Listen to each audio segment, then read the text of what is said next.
And there we are. Thank goodness. I was wondering what was going on. Great to see you guys.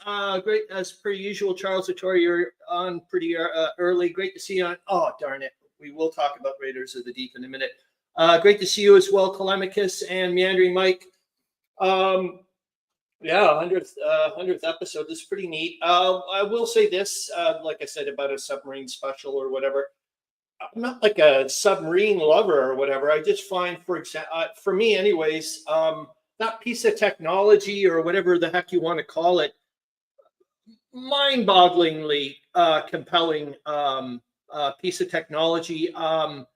Without a doubt, as far as I'm concerned, and I'm sure other people agree with me, is the fact that it was a very effective. It was effective for the Germans. I mean, they certainly, as far as I'm concerned, certainly didn't lose the war over it. And I even think, well, we'll get to the question in a bit there. Maybe I should put it on there. Hold on here. I wonder why it made my thing disappear. Hold on. There, I'll get into the narrative thing here. There we go.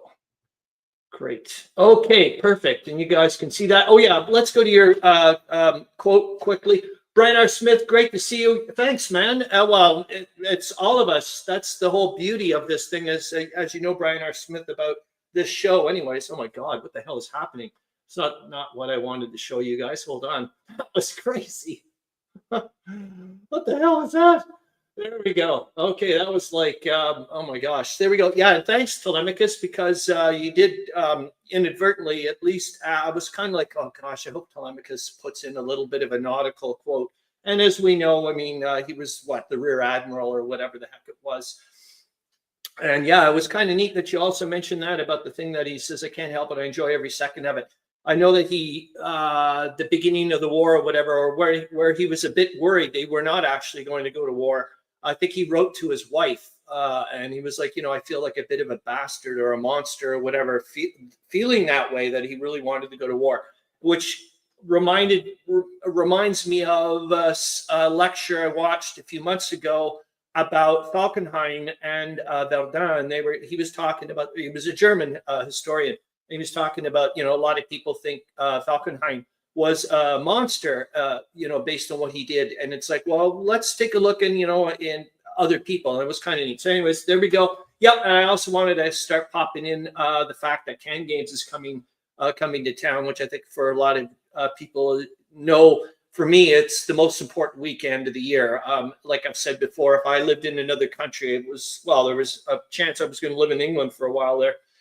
Like permanently, and it was like I wasn't going to be coming back for Christmas or any of that stuff. It was going to be for Can Games. Anyways, hopefully you guys are doing great. I got to say this on a side note as well, Meandering Mike. I did actually pop in a bloody comment for your thing about your suggestions for your channel, and I don't know what the hell YouTube did. It didn't leave it, but my suggestion is the fact that when you say please like and subscribe, can you also mention check my community tab, because I don't know what it is about YouTube. It really irritates me that they don't notify me, because I've obviously got your channel as in for all notifications, and I'm like, why does it not tell me when you've put in things? That really irritates me. So if you can do that, that would be great, because that way it'll remind me to go and take a look at your community tab, which I often forget to not do. So please let me know what you've been up to.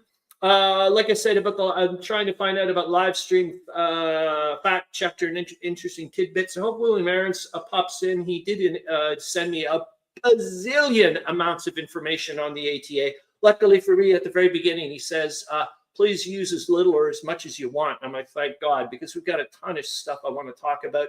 Brian R. Smith submitted a bunch of U-boat related pictures and whatnot. I want to obviously show that as well, that type of stuff. I don't know what that is, but hopefully that Meandering Mike means you're going to do it.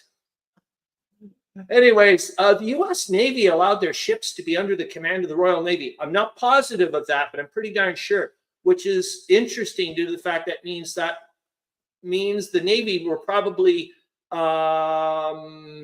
interacting with the Royal, like in the war, a lot quicker than the infantry were, because I know for a fact that Pershing was like, no, we're going to be completely separate here. I'm going in as my own. We're not getting embedded in with the French and the British. You can for freaking get that. That's not happening.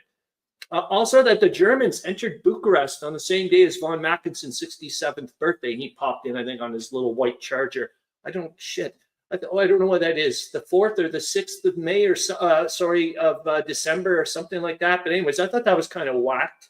And then you think about what is it the week earlier there when I think the Serbs took Monastir 2 years to the day that they had taken it from the Ottomans earlier. I thought that was kind of neat. Also, that there might have been more sinking of subs by air. This is obviously from me reading up on stuff this week and watching stuff, trying to get prepared for the show, for goodness sakes. There might have been more sinking of subs by airplanes in the Mediterranean than in other bodies of water. And that's due to the fact that, I guess, the Mediterranean, the Adriatic and all that stuff, the Aegean, the waters are very clear. And so it was easy to spot, you had to go really deep, I guess, before, and still, I guess there was ways of finding it. Also, that the anti-submarine measures in the English Channel proved surprisingly ineffective at first. I think both there was, from what I've been reading. Yet again, please, for God's sakes, take everything with a grain of salt here. Hold on here. Thank you. That's exactly it, Meandering Mike. That's exactly what I've been reading about and whatnot. So thank you so much for verifying that. Thank you. Wicked. Yeah, so the anti-submarine measures in the English Channel proved surprisingly ineffective. And we found this out, actually, remember Charles Latora and whatnot earlier in this week. You were like, say, what? That got through the channel? That type of stuff. Yeah, eventually got to, well, we're going to start seeing it later when they start getting into the unrestricted submarine warfare there in February 1917, just around the corner. To get around that thing at the beginning, the Germans obviously were going all the way around Scotland and whatnot, a massive amount of time and fuel and so on and so forth. There you are, man. William Arends, thank you so much for providing a ton of material. And it's neat that, well, like you said, hey, I'm going to try to get you some submarine-oriented stuff. Wicked. And I did do a severe amount of editing, William Arends, but I still have the original amount of material there. But thank you for allowing me license to do that, because obviously we're 7 minutes in. I haven't even done anything, for God's sakes. And like I said, it's going to be weird. Well, not weird. It's going to be different. The after hours, it'll be videos from the Imperial War Museums. I'm doing it that way because one of them's like 20 minutes long. Right? It's about U-35. We're going to be talking about that one. The most successful U-boat by far. Wait until you see the list of ships that the U-35 sunk. Holy, it's like, no, this is impossible. Impressive. I think it sank something like 500,000 tons of displacement or whatever. Tolemykus knows about that type of stuff. Anyways, so at one point, I think the Germans said, hey, let's give it a go. We've seen a little bit of this already there a couple of weeks earlier there, like I said, with Charles Latora, we're mentioning in the headlines.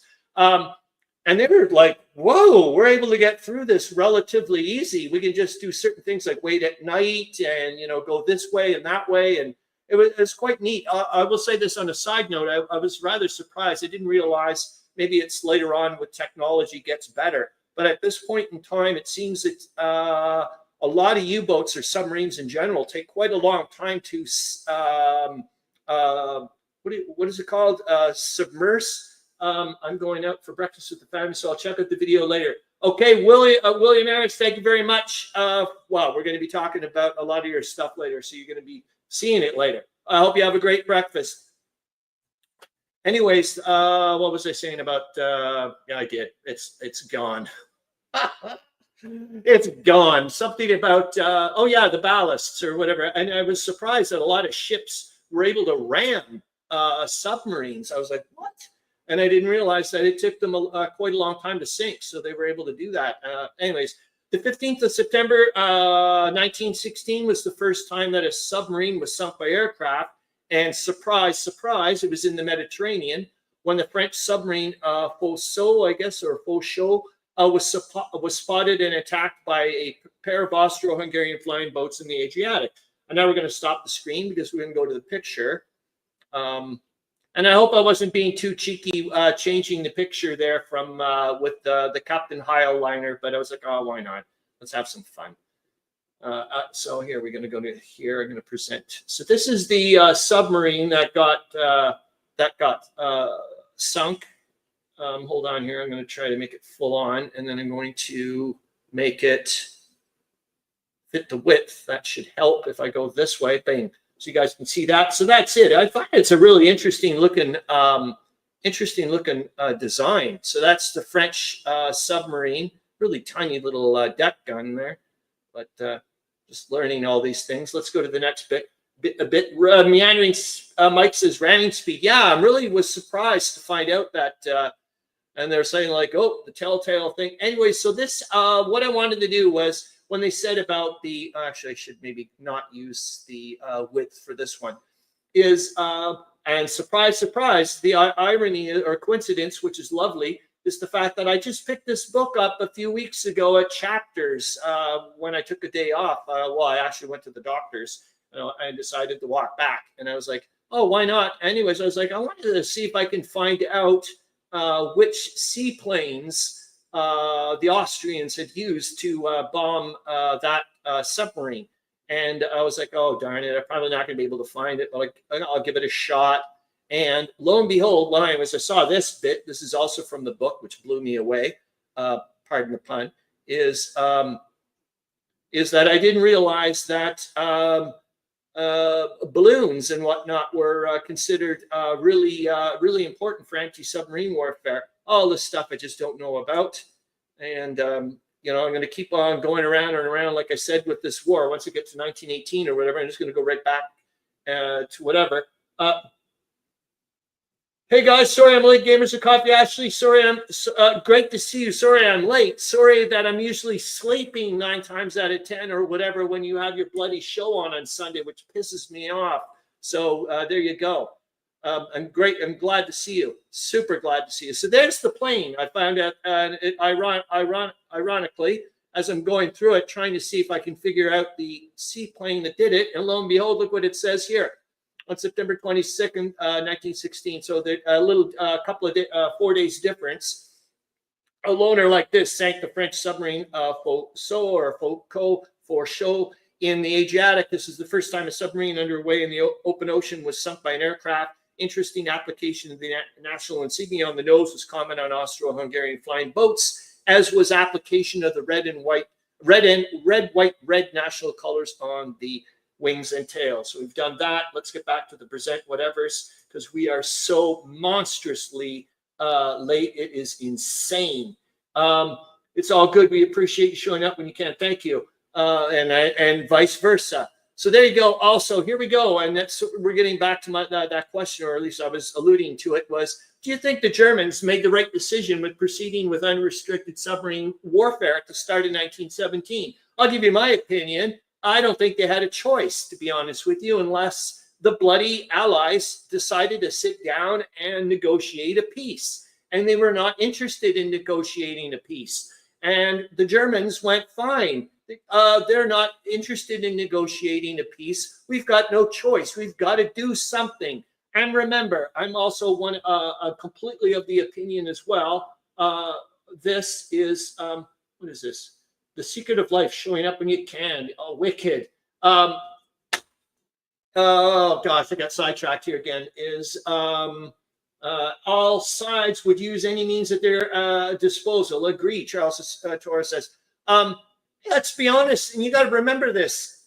And I look at this concretely or properly, and I'm starting to agree with them. A lot of the Germans were like, because they're like, well, wait a minute, we can't do unrestricted submarine warfare. It means the Americans are going to be entering the war. And a lot of the Germans were saying, wait a flipping minute, they already are against us. The only difference is they're not sending troops. For Christ's sakes, they're funding the goddamn war. And England is running out of money right now, man. They are almost bankrupt. You know what I mean? Like, it's serious. They don't want, like, a lot of them don't want you guys or them to know, the public, how serious it is. Like, when it gets to the point where unrestricted submarine warfare is really taking its toll at the beginning there, the British, and we're actually going to look at it, it's one of the articles from the ATA with William Arends, the British are down to 6 weeks of food, man. They're going to be just like the Austro-Hungarians, with the food riots and running out of Lord knows what's. That's how in trouble they are. And that's why they were desperate to get American destroyers, for example, on over to help out, even just a few, just to do anything they could, for Christ's sakes, and so on and so forth. And and then eventually they started cluing in about countermeasures. One of the countermeasures, though, on a side note, I'm going to say this, was highly illegal, but it was fascinating that they were able to do a massive amount of bookkeeping. It was probably the first time in history that they were able to do this. Was the British started figuring out, taking a look at rationing goods that were being sent to neutral countries. They were looking at the before and afters and trying to figure out, okay, what cuts were the Germans getting out of this? And in other words, looking at it going, whoa, wait a minute. You guys were only using this many goods before the war started or what have you, and we'll compensate for population, whatever, and so on and so forth. But you're only going to get this much, and the rest we're going to keep, or so on and so forth. Or they just amazing stuff. God, they got away with some amazing stuff. So, anyways, I don't think they had a choice. And as far as I'm concerned, as well, yeah, the Americans already were in the war. So what was the difference? They just didn't have troops sent over there. I don't know. Anyways, there is no Big Bertha bingo, but you saw there last week's. Did pop your points in here. Here we go with the who or what am I? I'm just going to say this. If anybody gets this answer, if anybody gets this, as far as I'm concerned, you're on the level of Andrew Chung with your maritime knowledge. The only reason why I popped this person in is because this person had a lot of very interesting connections and so on and so forth. So I was like, yeah, let's pop this person in. And obviously I wanted to do a U-boaty type thingamajig. So here's your first, oops, someone just popped in a thing. Bluto, Meandering Mike says, if that's your first clue, you're getting a point, you son of a bitch. So there you go. There you go. So, and I wanted to, I think even with when I switched up the picture there, I was like, I just wanted this, I want to have a good time for the 100th, whatever's as well. So here's your first one. I was born in County Clare, Ireland in 1841. Who am I? And we're going to go zippity dip across here and take a look. And because I'm hoping, that's what I was hoping we were going to get into is some of the good stuff. So we're going to go off into Brian R. Smith's submarine pictures and start looking at some stuff. Like I said, we're going to run out of time so freaking fast it is not funny. Earlier in the week, I was like, oh my God, I don't have anything ready for whatever I was talking with Zoe Dufort, saying, this, that, or the other thing. And anyways, let's just shush. Let's get to the present the, I got to actually pop the pictures in here. Hold on here. Brian, number 1. And Brian R. Smith, you're going to have to, if you can, occasionally chime in and say, hey, this is why I popped this, whatever, and getting in the comments there. You know what? I'm going to do the point. I need to do that or I'm in trouble. Hold on here. Oh, screw you to hell, Brian R. Smith. You go to hell. Oh, my God, you're a freak from hell.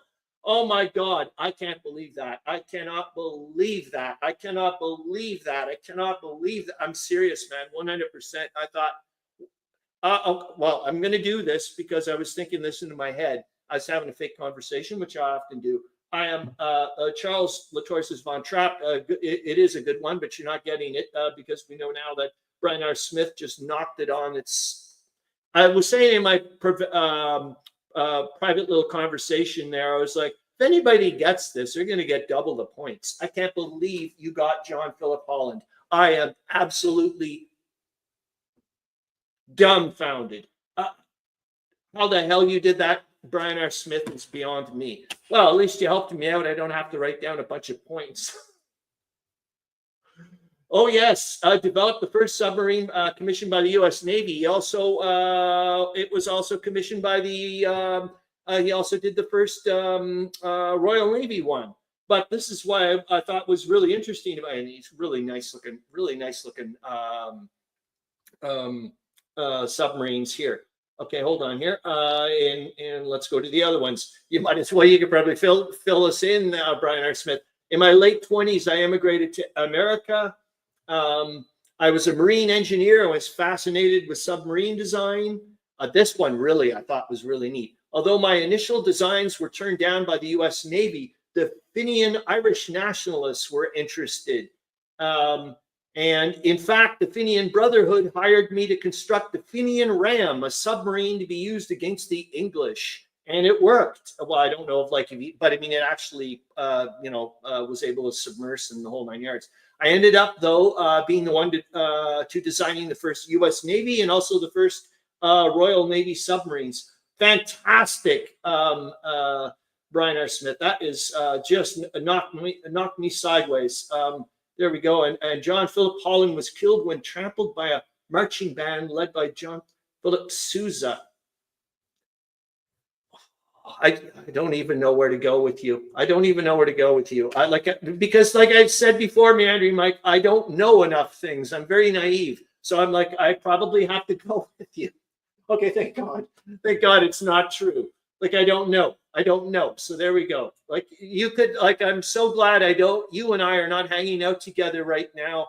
And we're like 10 years old and I've got a lot of money in my pocket because I know I'd be going home broke. That's for bloody sure. Anyways, let's get into Brian R. Smith's pictures, which is kind of like a nice segue to the fact that he won for crying out loud. So obviously Brian R. Smith clued in and I didn't. I'll get rid of me so we can see a bit more of the picture. You know what? I'll be honest with you. What I liked about this picture is, what the hell are you doing here? I'm planning to do something about the war in Transylvania next week, so it'd be good if you can hold. I will certainly do that, William Arends. Actually, I like the picture. I like the portrayal of the Kaiser. I think that's a not half bad thing. Hold on, I got to get back to the proper display options. No, it is to the window. Nice shot. I don't know about you guys. Thanks. U-7, one of the early kerosene engine U-boats, sunk on January 21st, 1915, after being mistakenly torpedoed by U-22. And hopefully we'll go to it again. Is that, it was their way around, I guess. Well, obviously the ultimate was diesel. I do have, excuse me, in the links later, and hopefully we'll get to it when we see in the narrative. I highly recommend going to a YouTube link that I put in. It's about 20 minutes long, and it's about the German steam-powered submarine that they were developing that looked fantastic. Below the torpedo room of a U-boat. I'm just going to say this: there's no bloody way. The only way you would ever catch me in a submarine would be either dead or unconscious. I couldn't deal with being in close proximity with so many people. Like, for that long period of time, I'd freak out. Is it this one? No. But this is a really famous picture, Brian R. Smith. I can't believe how many times this has been. I've seen this in different books. It's amazing. Like, even in my submarine warfare book, it was in there. I'm still kind of blown away by Brian R. Smith that you got that. That you got that. It's just, I'm still like, what the hell? Yeah, that's another thing neat to see is two submarines together. Was the other thing was the difference between a lone wolf and some of the British were trying to use, I guess, the K-class submarines or whatever, which were also steam-powered, partially, obviously. Is it this one? No, it's not this one. The C-class submarine, HMS C3, pictured underway on the surface prior to attack in April.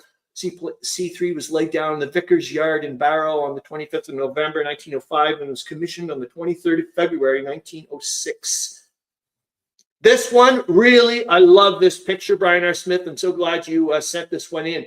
I don't know about you guys, but if it wasn't for the people on the submarine, it almost looks like a fake, like almost like something like you would see like from like one of the old 50s or 60s sci-fi, land of the prehistoric creatures or something movie. Like, it just, the water almost looks fake. It just looks, I just love that look. It's really neat.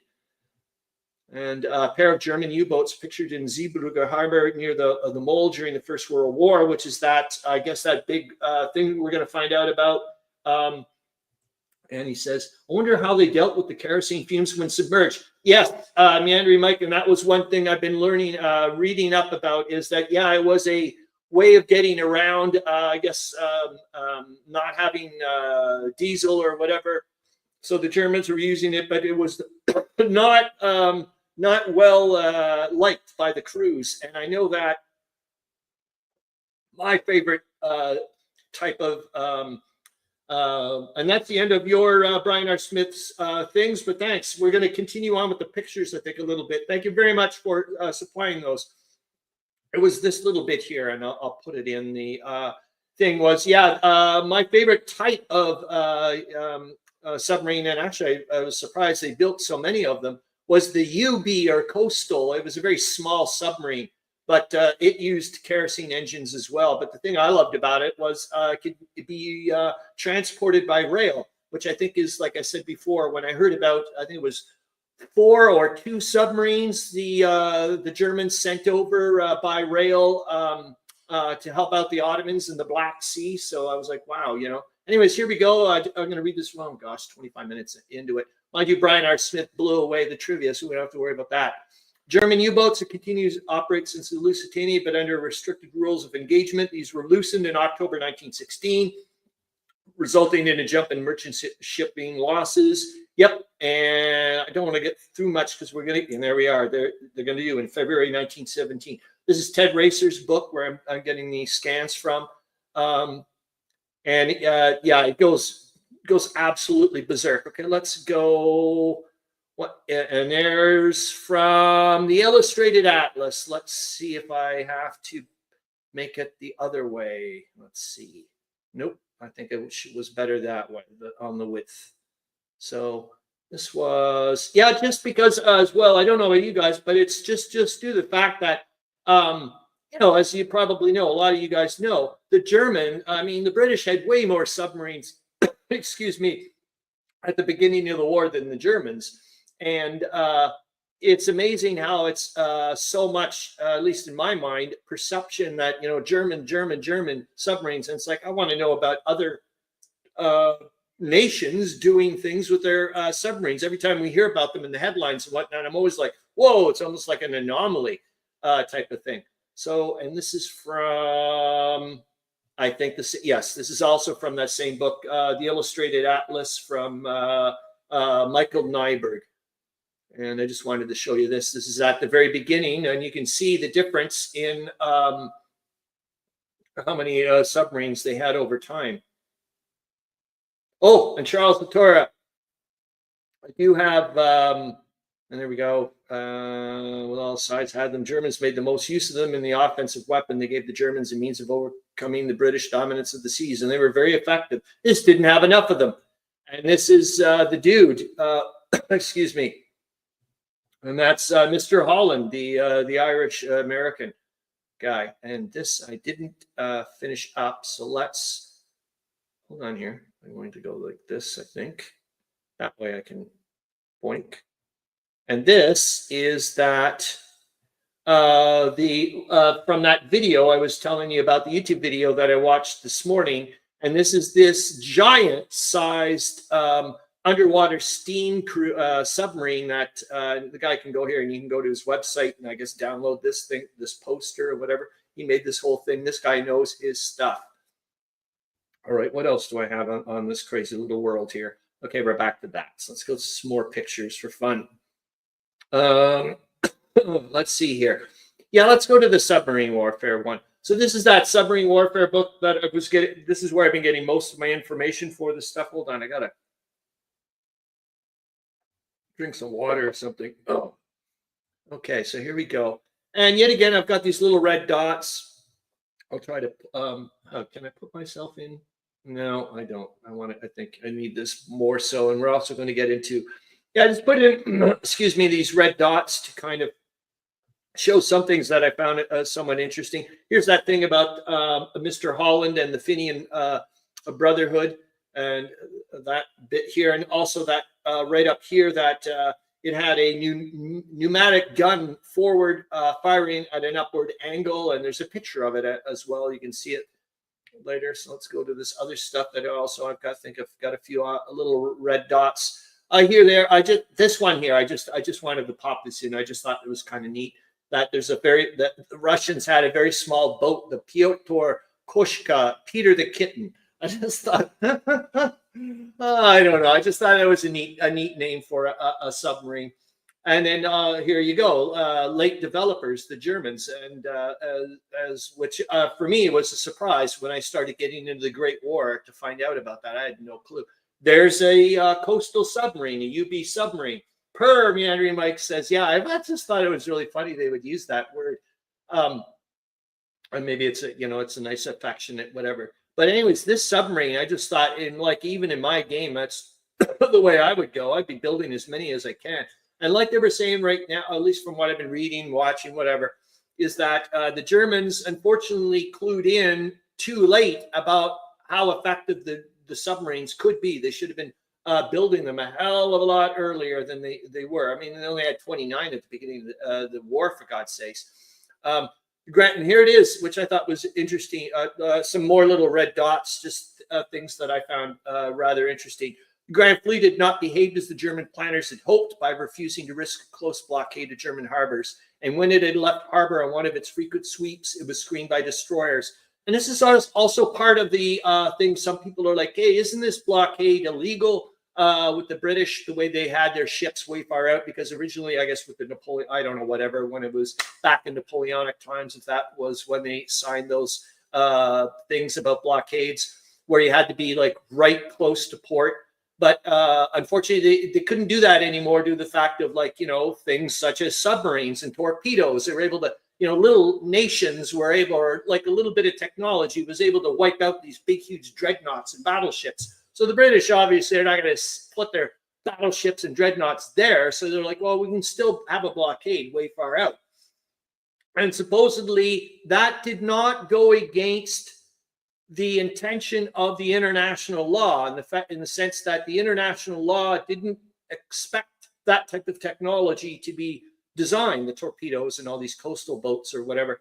And it still remained within the intentions of what a blockade is, and that it could be effective. It's like you had to show its effectiveness or something like that. I just thought that was kind of neat. So I put it in there. But then it also shows that here where the Germans are like, well, if you guys can do this, be as ruthless as you want, maybe we can as well. And did I have another red dot here? Yeah, knowing how little U-boat command, it was just about the fact that lots of times there are people, like especially with the Lusitania, were saying, boy, shouldn't they have known what they were going after, and so on and so forth. And supposedly the captain was like, look, man, when I saw the funnels, I thought I saw four troop ships or 4 destroyers or something. I had no idea it was a passenger ship, that type of stuff. Also, yet again, finding out about why in the world the British and whatnot were allowing the Lusitania to do what it was. I was yet again partially, from what I've been reading, the fact that the British were also trying to show the world as neutrals as well. By the way, we are in control of the ocean. See, you know what I mean? So it's like, anyways, that bit here I was talking about not being as effective. British minefields and net barriers in the Dover Straits were not as effective as U-boats soon learned to make the passage on the surface at night. I just wanted to pop that into whatever. And there's a UB submarine. I'm pretty darn sure. Yep, there you go. Coastal. Look how tiny it is. I just think it's such a beautiful looking thing. In fact, the sea is so large that U-boats merely had to wait near. Kaiser Willie says, hello. Great to see you. I hope you're doing super well. And I love your YouTube thing. Is that, and here it says, the sea is so large that U-boats merely had to wait until they're near busy shipping. On a side note, that also reminds me of what Churchill was talking about when they started mentioning about going with the convoy system. And a lot of them are like, oh, we don't want to get into the convoy system. Great to see you, Wardrobe. Thank you very much. Storm reminds me of the public TV. Oh, wicked. Thanks, man. And like I said, great to see you. Is that when Churchill, like they were adopting the convoy system, he was like saying, like, you guys do realize the ocean is monstrously huge. So huge that putting one ship and 10 ships together, for example, is not going to make a difference in the grand scheme of things of the size of the ocean. And in reality, that's exactly what happened. I was shocked when I saw some of the percentages this week of, like, they were showing, like, for example, I think the French finally convinced at least the British. By the way, I don't know what they're called, colliers or something, the coal ships. Can you convoy them across the freaking channel, man? This sucks. And they did. And they showed the difference between there. I wanted to show you a Italian submarine there, Charles Latora. I just thought for it, you know, a shout out to you.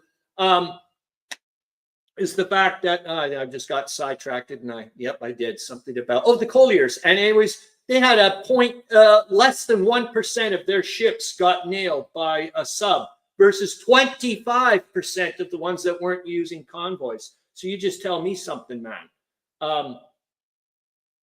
Air subs to tour like I don't know. That would be probably not, eh?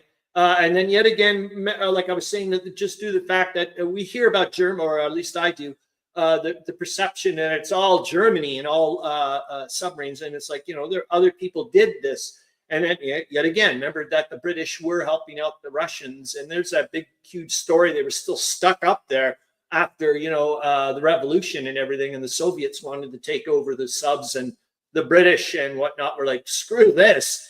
And, you know, they scuttled the subs and then got their way back, like, you know, shepherded through Russia to get back through and all this crazy nonsense. But here, this I thought was kind of neat, was the British boats were not there to sink warships, but primarily to attack the iron ore traffic from Sweden to Germany. So I popped a little red dot in there, and that's the end of that one. Now we're going to get into some very quickly, just to show you yet again why I think, like I said, I'm not a submarine lover or any of that stuff. It's just due to the fact, there we go. It's just due to the fact that I don't know if I have to show the full on, and oh yes, that one I certainly do. And we're not doing the full, we're not going to do the full, I'm not reading the whole goddamn thing there, I can tell you that much, but I think I can maybe put me a little bit sideways, sure, why not? I just wanted to show you, these are all the articles that I found that had anything to do with submarines this week. That's just 1 week from the Toronto Globe, for crying out loud. So Canadians were shelled by the sub, composed part of the crew of the steamer John Lambert, sunk without warning. German sub base in the Canary Islands. We had mentioned that earlier on this week in the thing. I just thought that was pretty neat to find out about. So that's it. Like I said, I'm just going over these pretty darn quick.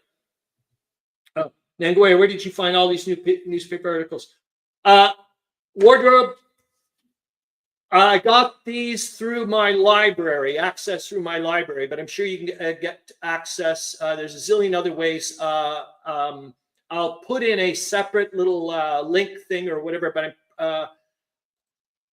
so anyways, I go through a thing. Actually, it's the same type of software that Meandering Mike used to work for, the database thingamajig, and that's how I do it. I just type in, and you know what? We should maybe. You know what's weird, Wardrobe? I'm not kidding you. For this part of this episode, I wanted to actually go online to show you guys what I actually do, how I get some of the articles. So maybe we will. We've got 20 minutes to go. We're doing pretty darn good.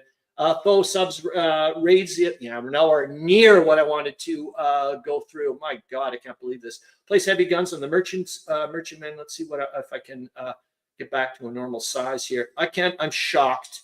Absolutely shocked. That's it. Thank you. ProQuest and EBSCO are the big scholarly search engines. Thank you. And oh yeah, we will have to do the other way because it's not working. Yeah, I'm absolutely dumbfounded that Britain takes steps to reduce odds in fights with the subs. Remember, this is just all in this 1 week. Value of mosquito fleet. They're talking about using smaller ships, smaller boats and whatnot to be able to do things. A lot of work can be done with them. Shipping destroyed since the war started. It just shows you here are the numbers. Just shows you it's just, whatever. I'd love to, yet again, put this also yet again with a lot of William Arends' ATA stuff. I'd like to post that on the community tab so people can read at their leisure. Spain prohibits the subjects from feeding faux subs. I thought that was kind of neat. Steamer sunk, ramming the sub. Remember, I was just mentioning about the fact I was really surprised at how long it takes submarines to submerge, at least at that point. 16 ammunition steamers sunk. I worked for ProQuest for 4 years. There you go. And cheated the sub. Belgian steamer abandoned but did not sink. Submarine menace and war. This is just, I mean, well, I printed this off. I'm going to go and read it whenever I want to do things. Mine sinks the steamer, sub gets others. Watching German subs. Germany building an ice water raiders. Mind you, I did read, excuse me, a little bit about the fact that whoever was in charge of the British subs helping out the Russians actually was like, look, as long as I don't know whatever called the intake vents don't or whatever freeze up, we should be good. And he got some of the Russians to use some icebreakers and were able to attack some areas that the Germans were absolutely shocked that were attacked during the wintertime. So we've done that. Let's stop the screen. Let's go to present the screen. We're going to go to the narrative because we are running out of time and there's probably some things I would like to talk about. Hold on here. And, well, we're certainly going to, I still want to do the week. That's for sure. Okay. Yep, we're there. Okay. There. We did that. And oh yeah, so I did a crossword, a word search. I haven't done a crossword in ages. But excuse me, I've got that, popped that up in the community tab. I haven't done a word search one as well in ages. Also, that World War I battles on the Italian front. The Grog Shed had mentioned that Justagard had done it. And I was, hey, wait a minute, Harro Bosma actually just purchased that a couple of weeks ago. For goodness sakes, wonder what he's up to. Also, if you guys have any recommendations, just pop them in the comments or whatever, or even like on the full-on comment in the YouTube thing. That would be kind of neat. Let's go to video of the week, even though we're doing a bazillion of them later on. This one I thought was kind of whacked. I think it's a bit long. Let's go. Oh yeah, let's talk very quickly about what happened this week and what's going on this week or whatever. So on Tuesday, I had a lecture there with the Western Front Association. Damn, was it good! It was about Princess Mary's Christmas gift. It was done by Professor Peter Doyle. It was pretty, actually, it was neat. So I actually started part of the conversation. He asked the audience, and there's hundreds of us, man, sitting. I was like, I think I've mentioned before, I'm like super duper ultra scared about. I would set more. This is the thing, Charles Latora. I've got you geared up. Did I put you in here yet? I just want to see if you're there yet. Nope, you're not there yet. I've got you geared up here, and I was actually going to talk to you earlier in the week and see if you could do like a super quick Raiders of the Deep video for us. But I've got one of your 2-minute whatever's lined up. But if you don't want me to pop you on, I won't. And I don't know even if we'll have any time. Anyways, yeah, it was kind of neat. So he asked people what they knew about Princess Mary's Christmas gift box. No one answered. And I don't know what the hell made me say something, but I actually did. And I said tobacco, chocolate, and they were mostly made in India. And he went, yes, no, and maybe.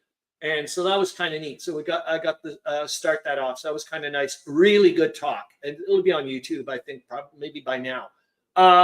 This one's this afternoon. I'll be doing this one. World War I cemeteries in France and Belgium. This one's on Monday, I do believe. The actual HMS Holland survives and is on display. Really cool. So you answered Wardrobe's thing. Thank you. Wicked. Oh boy, that would be really nice to see. I really love his designs as well. So this one I think is Monday afternoon or Tuesday, probably Monday afternoon. But I'm really looking forward to this. This is for darn sure. And yet again, for me, it's mid-afternoon. It's hard for me to get home. There's a bunch of, and that's where I found out about also the Grog Shed mentioned Justagard because he had not ready. Need a cam from my laptop to face away from the laptop. I get you. There's a bunch of people posted stuff that they've been gaming wise or whatever on comps and news thing. We're not looking at the submarine scans because we don't have time. We've looked at the submarine warfare. We've looked at that. We've looked at that. U-boat models. There's one I can see that I could get super ultra expensive, but I think I actually could just maybe get a U-2, a Type U-2, which is a World War II sub, but I think it's pretty darn close to a World War I era looking one. The Wartime Memories Project, SMU-35 during the Great War. How would I do this? Do I have a picture of him, of this thing? Let's see. If I do, then I'll be really super duper ultra happy.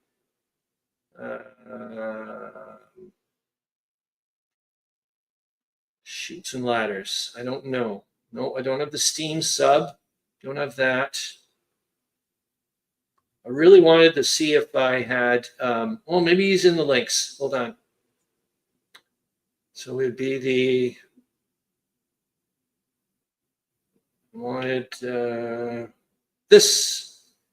I wanted you guys to see how many freaking ships this submarine nailed in its lifetime.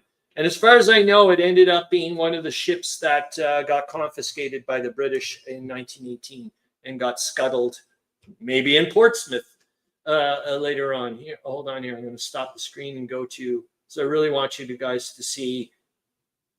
Are you guys ready for this? I'll get rid of me, and I'll pop this up a little bit. You ready for this? This is how many ships this submarine sank.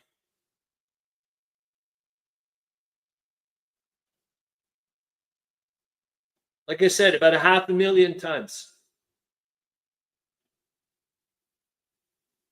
You can see a lot are on the same day, man. Is that nuts or what?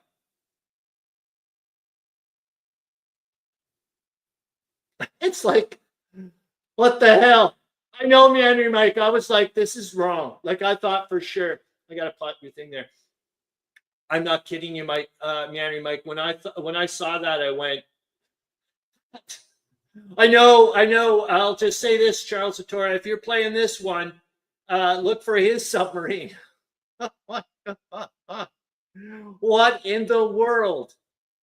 When I printed this off from the wiki thing, I was like, yeah, it is. That's just insane. Insane, Brian R. Smith. Insane. Yeah, actually, if you go to the Wikipedia site, Charles Latora, I do believe it does it by nationality, as far as I remember. All right, so we've got whatever. Let's go to this. I showed you that bit. Showed you the schematic of the sub. Let's do it. Let's do it, Charles Latora. You're running the U-19, eh?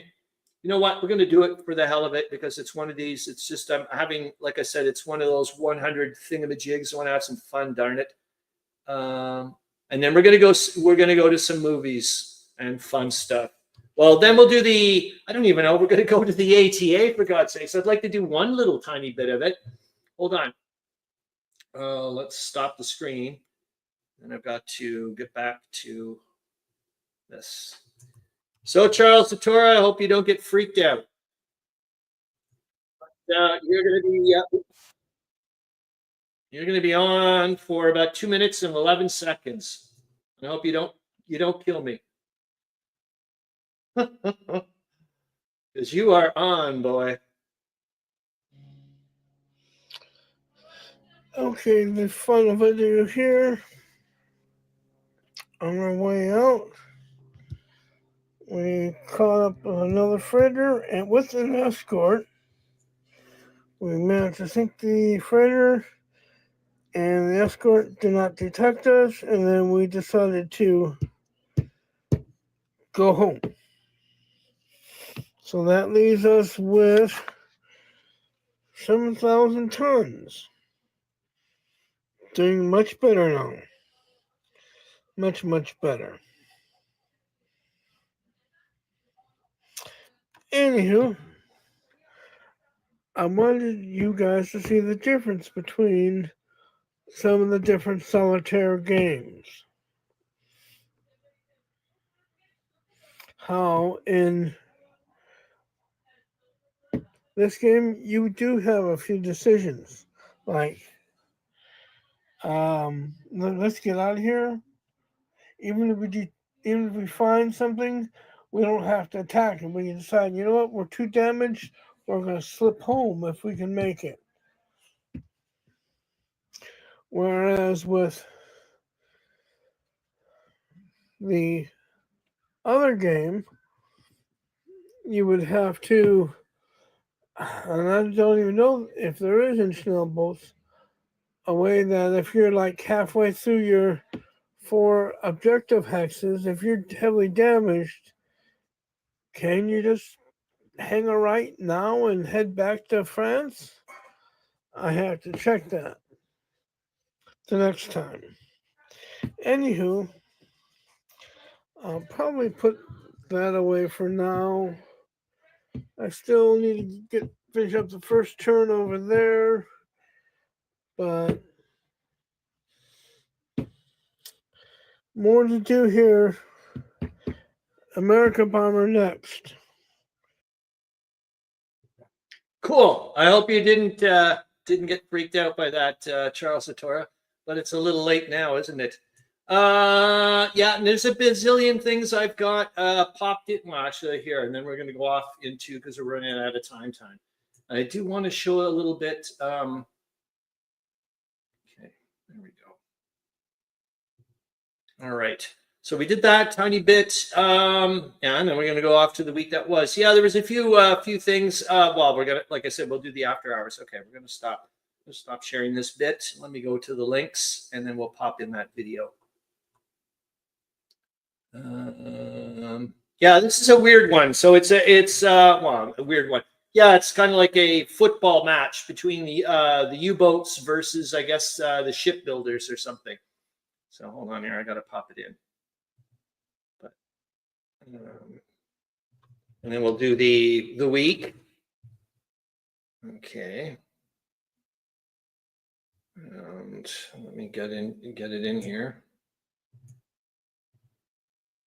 Get rid of me. And well, it's 4 minutes, so we're doing okay, I think. Yeah, so I just thought this was kind of neat that we used a soccer match to do it here.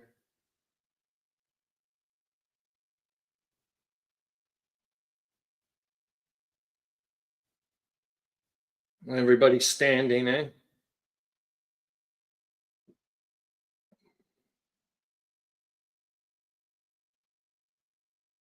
God, those old soccer balls, man. Bloody hell, no wonder they were all punch drunk.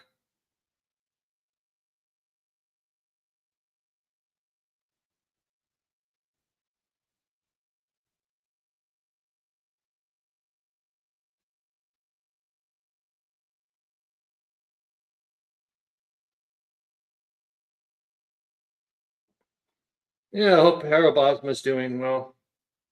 Too bad. I was kind of hoping he would be here for the 100th.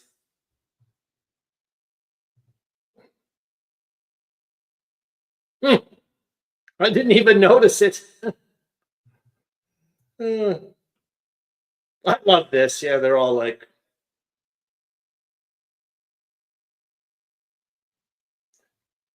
gloomy.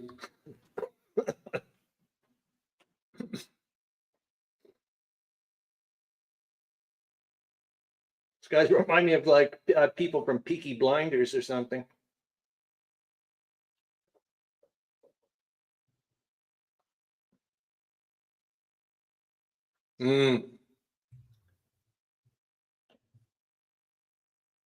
Yeah, certainly we're not going to make the Germans look like a happy-go-lucky bunch, were they? Oh, I feel sorry for. Oh, there's so much we didn't do.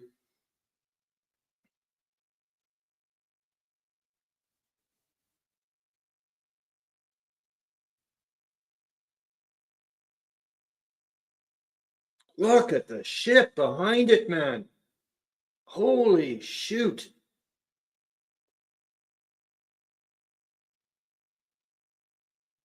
Jesus.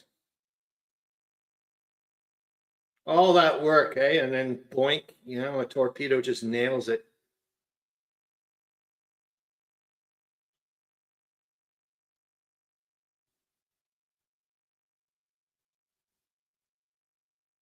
Just looking at the time here for this thing. Okay, we're all right, I guess. Yeah, it'll be weird for the after hours because I'm gonna have to stay on and leave the microphone on and like do the odd little whatever. Oh, it's going to be fun to watch. Yeah, so a big chunk of the video. There's two videos. One's on submarine hunting, and another one's on the U-35, the one we just looked at there with that huge list of ships that it had taken down. And it's I do believe it's a German propaganda film about it during its time in the Mediterranean, which it did most of its work, I do believe. Oh, I wonder. No, do you guys know if that's no? That wouldn't be the funky paint job, would it? Or is it just it's not finished or something?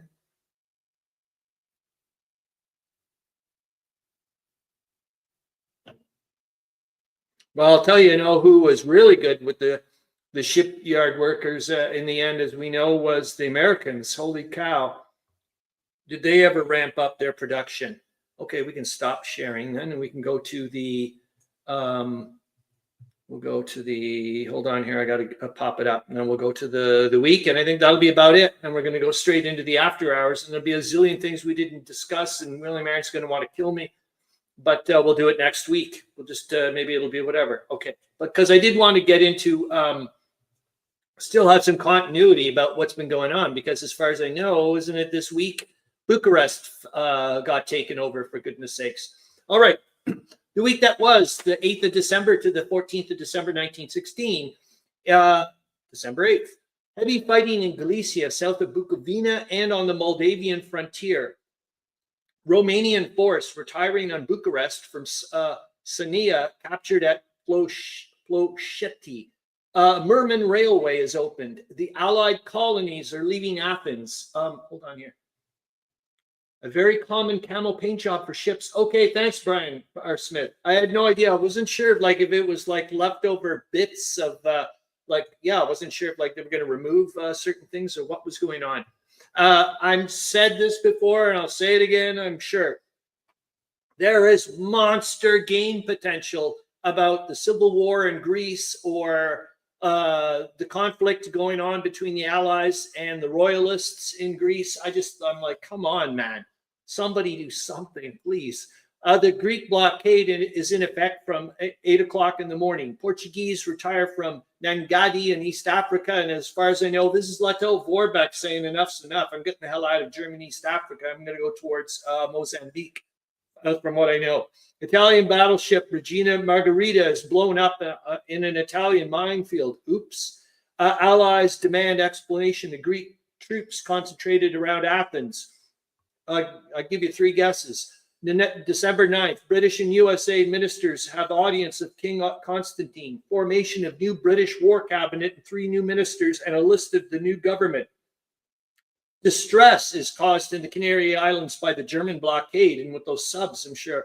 Bulgarians crossed the Danube near Silistria and Tutrakan, capturing towns on the left bank, fighting near Monastir. Turkish posts south of Ceres. Continuous fighting throughout the Russian southern front. Germans claim the capture since the December 1st of 70,000 Romanian prisoners and 184 guns. December 10th, stubborn fighting in the Carpathians south of Bukovina and the Trotus Valley.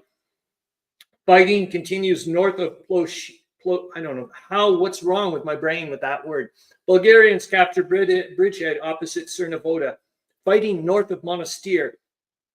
The German merchant submarine Deutschland returns to the mouth of the Weser. And darn it, William Arends had an article on the Deutschland. I'm like, Allied note to Greece demanding demobilization. Like I said, hopefully we'll get to it next week. Okay, hold on here. Ploeszti. I'm going to try to say that over and over again. Okay, Ploeszti. German, December 11th, German replied, and I may have to get your little thing out again. December 11th, German reply to USA in regards to Belgian deportations. reported Venizelos rising in the Cyclades. I think I got that one right, I hope. Allied air raids on Zeebrugge. Enemy forces over the Tolemykus River northeast of Bucharest. Violent artillery action on the Somme front. Preparatory French bombardment on the Verdun front. General Neville succeeds General Joffre as commander-in-chief, North and Northeast armies. General Joffre becomes technical war advisor to War Cabinet. I didn't realize that like last week when we found out about Jellicoe and Beatty getting switched around and whatnot, and Jellicoe no longer part of the, what is it? They're the Grand Fleet and the Germans are the High Seas Fleet, I think. I didn't realize he got demoted when he became Rear Admiral or whatever the hell it was, and then Beatty went in. It was neat. I didn't know that. That was also about Jutland, I guess, the post-mortem about it. Fighting continues around Tarnopol and Stanislav and in southern Bukovina. With help of the Russians, Romanians rally, and I left the rally that way because that's the way it was spelled. I thought maybe they've changed the way we spell rally now. On the Tolemykus and southwest of Buzeu, fighting near Monastir and the Chernobend, Venizelos troops land at Syria, which with other Cyclades comes under national government. The British feint on Sana'iyat, and then they move on Chat-il-Hai. Vice Admiral Gaucher succeeds Admiral d'Artige Dufournet as commander-in-chief of the Mediterranean Fleet. Man, there's a lot of movement going on, isn't there? Greek minister in Paris conveys King Constantine's regret for recent events in Athens. Mind you, I'm wondering if that's due to the fact that there's a lot of brouhaha going in Athens, and they're like, Jesus, he effed up. I don't know. It'd be interesting to know because we know that Soleil was not part of that. He's way up in with the infantry. Mr. Briand completed his war cabinet. German peace note is given to the Allies. December 13th, Austrian Premier Dr. Korber resigns. Dr. von Spitzmüller forms the new ministry. Mr. Briand sums up the German peace note, which was Beckman Holweg's thing. Heads I win, tails you lose. Russian ships shell Balchik in order to destroy mills that are supplying the Bulgarian army. British offensive on the Tigris commences with Sana'iyat bombarded, and the British end up crossing the Chat-el-Hai and secure both banks. Romanians again forced back from the Tolemykus and the Plush. I popped your thing over here. And the Ploiești-Buzău road. Thank you, Meandering Mike. Enemy advances towards Braia and Galatz. Heavy bombardments on the Somme front continue. December 14th, heavy reciprocal raiding near Ypres. It was neat to find out about reciprocal raiding. That also went on with Chutes and Ladders. That had something to do with the Germans. Darn it, the French anyways were, when we see the odd little headline article about the French bombing certain civilianish targets or what have you in Germany and whatnot, that's a reciprocal thing against them shelling some area. Damn it, I got to go and find out about it. But it was neat to find when I was reading up about that. Russians gain, and then eventually they said, okay, both sides will just chill. Russians gain in the Carpathian struggle on along the Moldavian frontier. Falkenhayn's forces enter Buzău, the Danube army present over most of the Tolemykus. And the Danube army is not the Romanian Danube army, is what they're trying to tell you. All of Wallachia is cleared of Allied troops south of the Bucharest-Cernavoda line.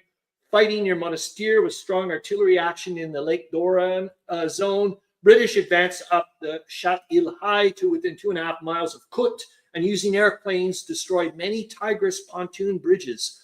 I had no idea. I'm glad that we got to this point that it was there, because I was like thinking it was it was in Africa. I'm like, whoa, am I ever off? Naval airplanes bomb Kuleli Burgas Bridge, 20 miles south of Adrianople. The SS Westminster and the empty horse transport Russian are torpedoed in the Mediterranean. Allies present a 24-hour ultimatum to Greece. House of Commons are asked for the 5th vote of credit this financial year. We're finished with this. We're not going to look at any more of that because I need to go into, we're way off there. And modern spelling is Ploeshti. Well, I'm still reading your other thing while I'm not even looking at how it's the proper spelling is. Okay, hold on here. We got to get into the. I got to grab the. Oh darn! I wanted to. Okay, this is one indulgence. Just one indulgence. That'll be it. Because I think I'm able to do it. No, how did I do this? Oh yes, one indulgence, and that I promise that'll be it. And then we're going to go off into the world. But so this is what you would see. I think it's roughly about my height. And I can't wait, like I said, to get this overhead. But that's essentially, and I tried to make it. Yeah, I've tried to play around with the some of the settings. But so there's my, for example, there I said I can do my crazy little. Ooh. Is there the same location of the large World War II Allied bombing raids? I don't know. Maybe someone like Wardrobe would certainly be able to let you know. Anyways, I'm getting off on this camera, obviously. Okay, I'm going to stop the screen. Or get rid of that thing. Hold on, I'll get into the second final link, actually, because I said there's a few here that I've got. We've got I got to make sure that I get it. So the first one is the exploits of a German submarine U-35 operating in the Mediterranean. Hold on. Yes, oil fields at Ploeshti bombed extensively in World War II. Neat. It was also neat to find out about what happened with the oil fields in Romania. They flooded, actually, kind of like almost like a bizarre reminiscence of the Belgian thing. But they a lot of that oil, they made sure they destroyed. Can't remember how many millions of gallons of oil, but they flooded the grain areas. Like it was like holy F! Like they wanted to make sure the Germans were not getting the oil and we're not getting the grain. It was like holy moly. Secrets of submarine hunting or the exploits of a German submarine U-35. Let's go with the U-35 one. It's 25 minutes long, but away we go. I don't know who's going to be on it. I don't watch my thingamajig, but I'm assuming it must be like we get like 6 or 7 people on this thingamajig per week. I would assume maybe at the top end when everybody shows up, like Harro, Bosma, Zoe Dufour, Crispy Galactic, and a few odds and ends. Maybe we get up to 10 or something like that. I don't know, but here we go. I didn't. Hold on, I forgot to put it in here. So, and like I said, it'll be weird because usually now it's like when I do the after hours and I hit the mute on the microphone, I go off and I can make a grilled cheese or something. But right now I'm like, I gotta keep an eye on stuff like this and make the odd little whatever, because obviously we know there's no sound. Okay, so anyways, I hope you guys had a good time. I'm still here, so I'm still gonna chit chat and whatnot. But I hope you guys enjoyed the 100th episode thingamajig. Grilled cheese sets. Oh my God, Meandering Mike. And like I said before, well, I think you mentioned that your wife would probably be more into this, is the grilled cheese and dill pickle.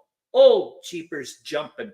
What a absolutely delicious, delicious thing. I'm going to hit play, but I think I actually am going to go to the kitchen and start up a grilled cheese, and so I'll be back and forth. I'll just you may hear some noises like was before when I didn't clue in that I was supposed to hit the mute on my microphone. I remember Crispy Galactic going, "We can hear you doing dishes."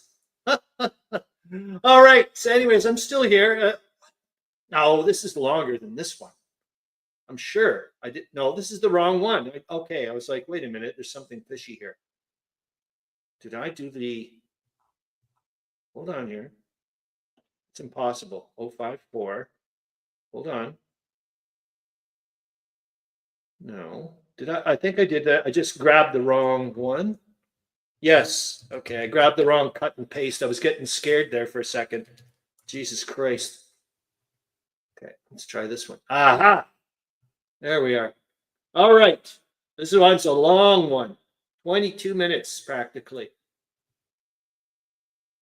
Okay, like I said, I'm just going to the kitchen, but I'll still be able to hear, or well, I won't hear, but I'll be able to zip back here. You'll be able to hear what I'm up to.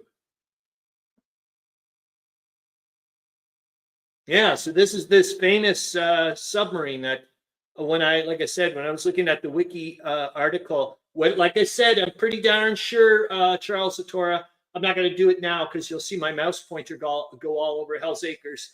But as far as I know, if you go to the wiki entry for the U-35, it's got all the ships listed by nationality. And most likely a shitload of them are probably, well, if it's from the Mediterranean, but it's hard to say, probably maybe a lot of French. I don't know. I did find it's interesting, though, that a significant number, well, it makes sense. A significant number of the ships were sailing ships, not, like whatever, because they were still being used. A lot of fruit, food transport and so on and so forth. Okay, anyways, I'll shut up while you guys read, and I'll go make a grilled cheese and dill pickle sandwich.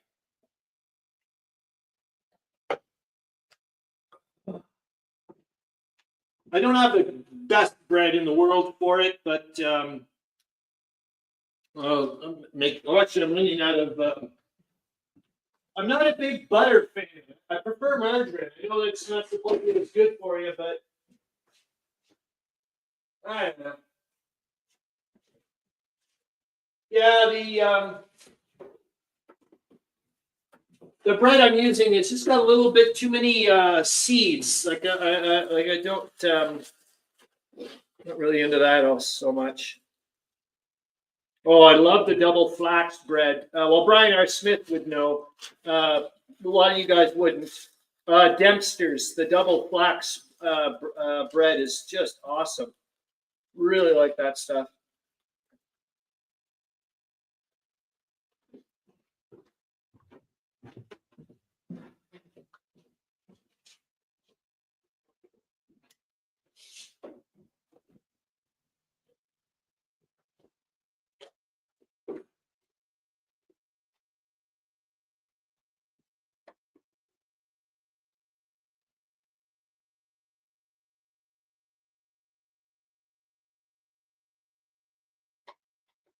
All right. Yeah, I wonder how Crispy Galactic's doing. I know he got a lot on his plate, but it'd be nice if he pops in. We can say hello to him.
All right, on you go.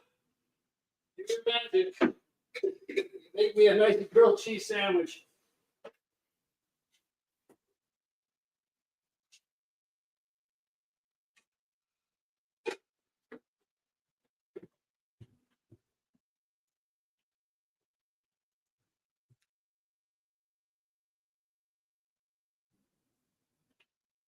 Oh, cool. This whole world I don't know about, all this, or just, very little bit. It's so nebulous, this whole Mediterranean thing. Oh, I didn't know that, Brian R. Smith.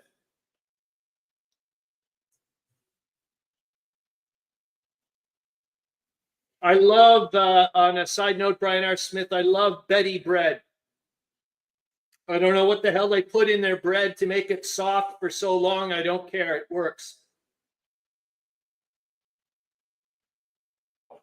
Oh, shoot. Yeah, there's so many things that William Arends added in for the ATA that we didn't even look at. And I really want to. Like, for example, there was one of them about, oh, yes, that's it, about the executions, the French executions. They were going to execute back and forth. Yes. The Germans are like, okay, fine. And we'll execute a bunch of your French officers and whatnot. And then it went back and forth.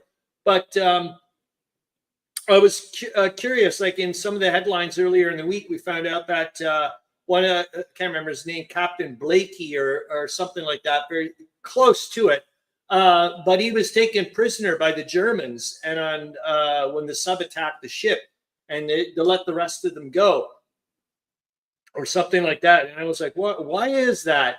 Anyways, William Arends has an article about that. And I was like, oh, shoot, I would love to find out. I didn't read it, but I saw the name, and I went, oh, wow. Yeah, so I would like to actually get a World War I-ish submarine, a plastic model. But like I said, the one I saw was obscenely expensive. They have a one that seems fairly common. It's called a U-2. It's, like I said, it was made in 1934 or whatever, but it was supposedly based on one of the later designs that the Germans were using in World War I. They just didn't get around to it or something. And I could do, I think, a slight modifications. When I looked at the UB, the coastal World War I sub, and the Mark II or whatever it is called. Time fuses. Holy shoot, man. You should see one of the British submarines. I don't know what maybe you would know, Brian R. Smith. It's got a monster gun on it. It looks like it's a freaking naval gun, like a big cannon gun. It was like, what the hell? As a deck gun, it's like, holy shoot. Yeah, I'm surprised they don't have for example, like a plastic model of like the Deutschland or something.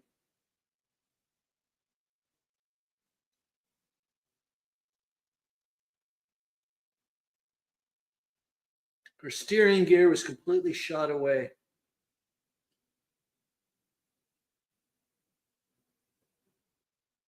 Oh my God! Is this? This would be freaky, Brian R. Smith. It's does that not look an awful lot like your picture? Oh boy, that's gonna be something to look into later. I got a good feeling, man. Remember, I told you that picture. I'd seen it many a times. It's a pretty famous picture.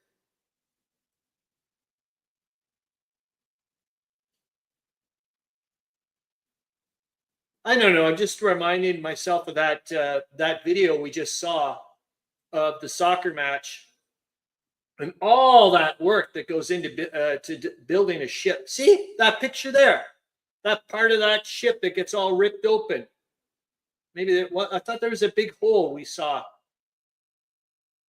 Well, maybe it's not the same ship, but it just, I don't know, the angle and everything looks awfully. See what I mean? Doesn't that look an awful lot like your picture there, Brian R. Smith? Toasted Kaiser bun. Wouldn't that be cool? Are you doing that, you little bugger? Especially if you use 3 different, like, oh boy, wouldn't that be kind of neat to do? Is see if you can use 3 different cheeses from, like, I mean, you son of a bitch, right on. Right on. It would be neat if you could use, and I love doing what you're doing, different cheeses. I know, even adding like a little bit of cheddar cheese to pizza cheese is a really great idea. I love the idea of the Kaiser bun, of course. Excellent. Yeah, I was thinking about trying to, like, imagine using different nations, like trying to stick just with Entente cheeses or Central Powers cheeses. That'd be kind of neat. And try not to be period realistic. In other words, like maybe 1917 Austro-Hungarian turnip cheese or something. Oh, God.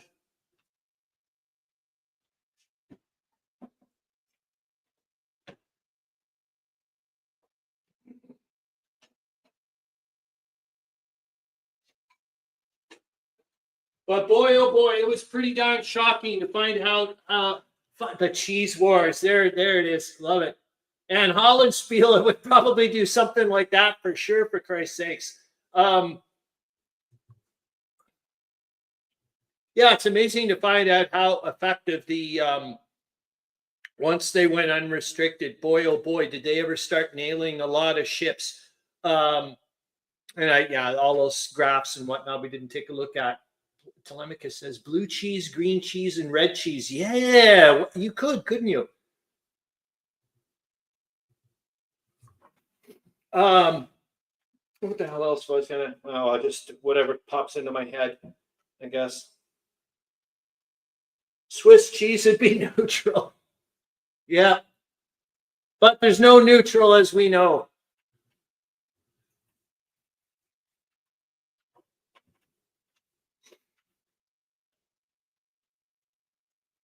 Well, it was amazing. Yeah, they just well, you find out a lot of times too.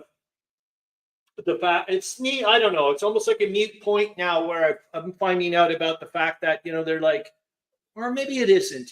Like I don't know if you guys know, but I mean, a lot of the German command that were pro let's go unrestricted submarine warfare were playing with the numbers. They were being extremely optimistic. Even though at the beginning, when they went unrestricted again, things went really well, like well beyond their wildest dreams at first.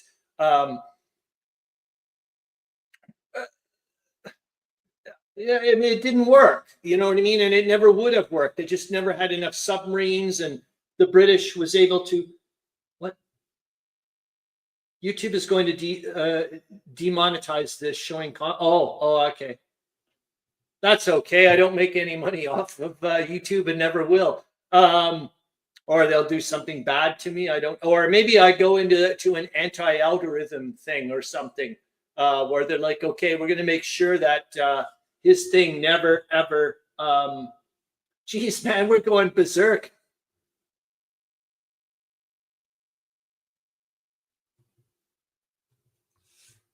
Oh, I got to go and flip my thingamajig, the sandwich.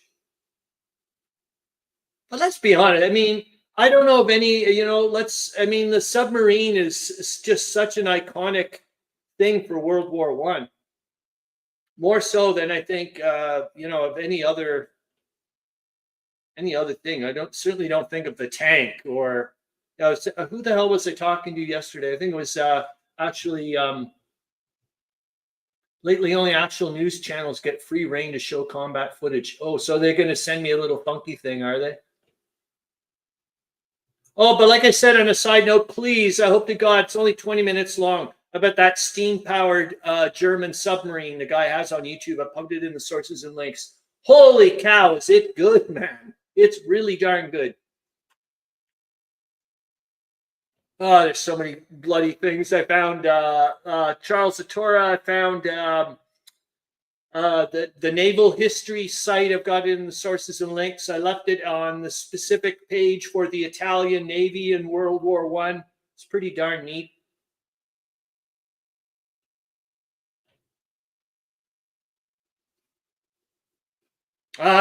Greece. Charles Latora's favorite country.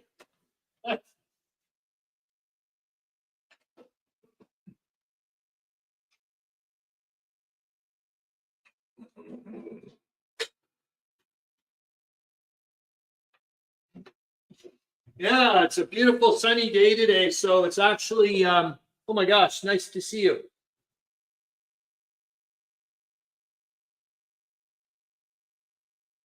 What? Oh, you think they may actually take my whole video down?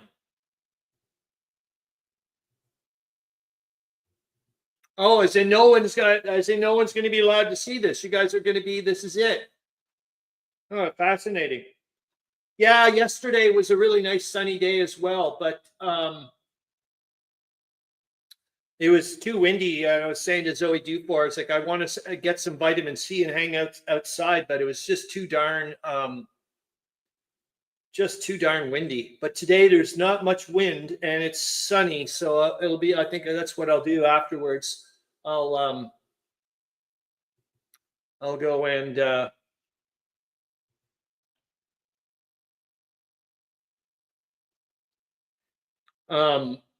excuse me, go for a nice walk and stretch the legs and whatnot. Yeah, I didn't go to work yesterday. I took the day off. Just wasn't feeling it.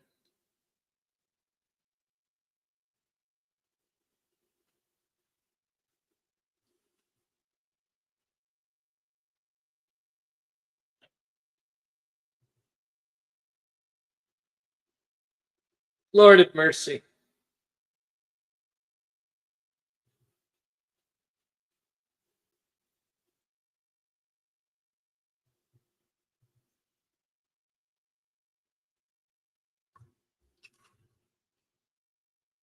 Barbed wire, that's it. I was saying to Zoe Dufour, I said, maybe the only other object I can think of, piece of technology. Yes, it's nice to see you anymore, madman. That is for bloody sure. Is barbed wire. Damn it. I remember I had the number once, but like how many times you could go around the earth, the amount of barbed wire we made in 4 and a bit years. It's just nuts. Just nuts.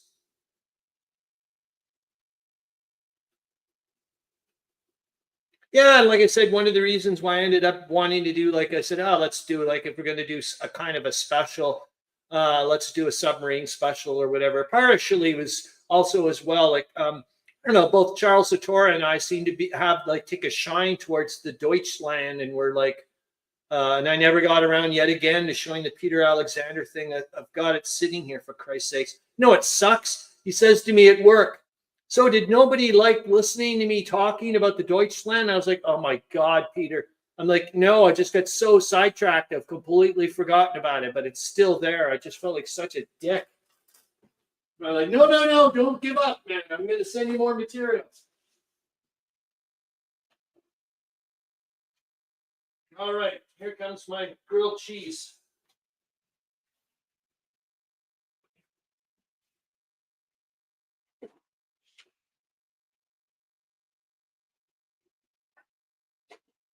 Yeah, the bread I'm using is the Dempster's multi-grain, but like I said, it's a bit too seedy. I know, it's bizarre. Oh my God, that's an awesome way of putting it, man. Like, really good way of putting it.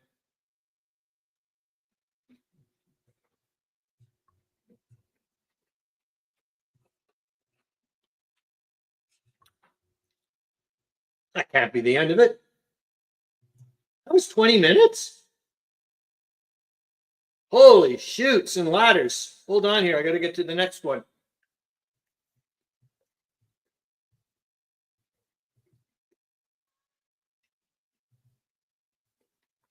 Oh, I didn't know. I don't know if I'm going to watch another 20 minutes, but yeah. Huh. Yeah, with those, with the hoops, the self-aware talking rabbits from Gamma World.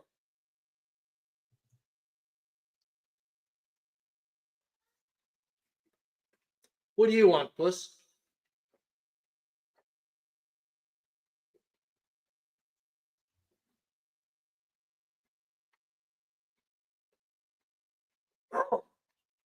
Okay, I think this is the same video you can get on archive.org.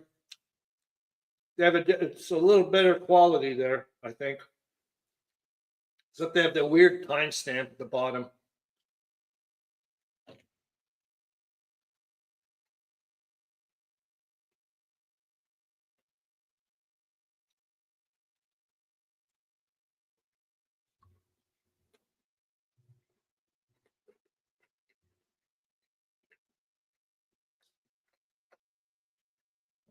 That'd be like something right out of Outer Limits.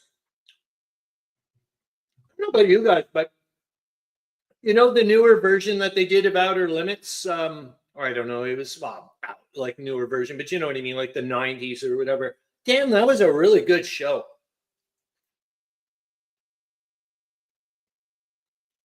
And they had a few storylines there that were very, very, now that I think about it, very Great War related.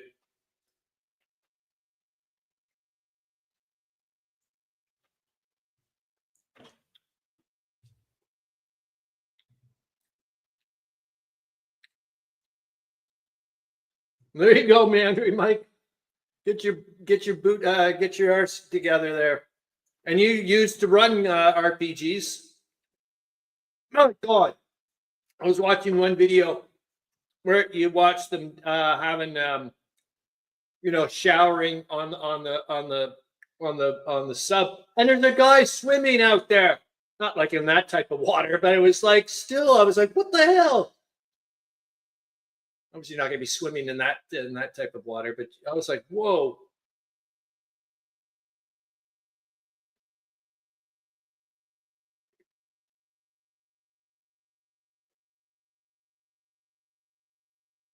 My God, that must have been a nightmare.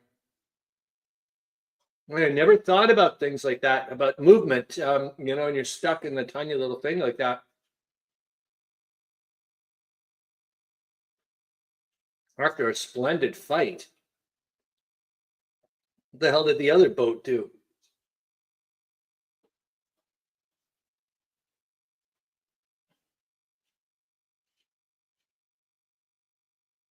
Whoa, was that thing ever rocking? Holy smokes.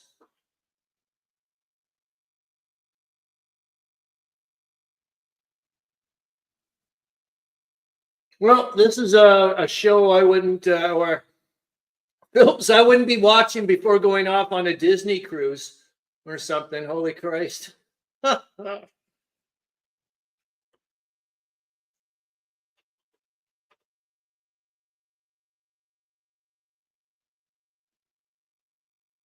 Yeah, that steamship sub, man, that thing was just like insane. It had so many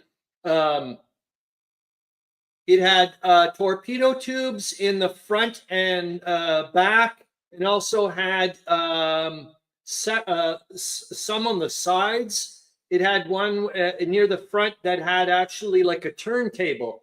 It could launch torpedoes from the left and the right at an angle, and all this stuff. And it was just like, whoa.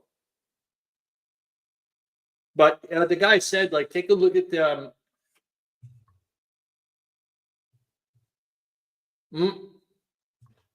The only cruise ship I would want to probably go on, Tolemykus, is occasionally, sometimes they have like a Doctor Who fan club one, but I wouldn't want to go on one of them now because I'm into the classic Doctor Who, not the new Doctor Who. So I probably would be whatever.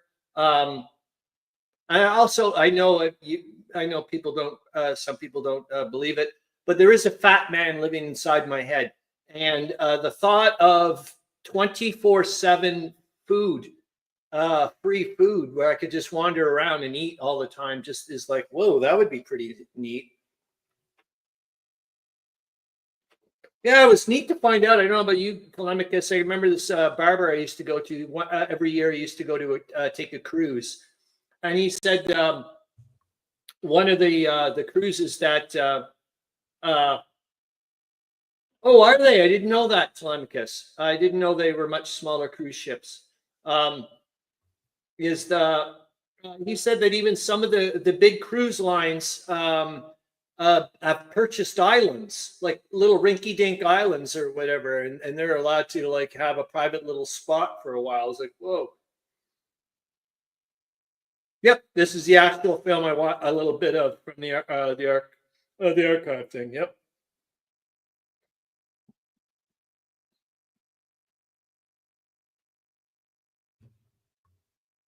Your Island. Is there like a movie about that, or I guess, or something?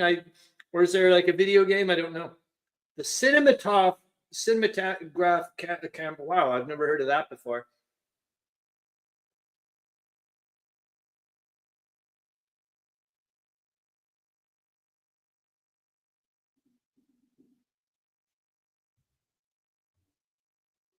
Well, you guys are going nuts with the freaking comments, which is awesome. Yeah, that's one neat thing. You do notice the difference between we could write it is like when you look at the Deutschland, how much wider that's it. This is it. I think there you go. Look at the guy swimming. What the hell, man?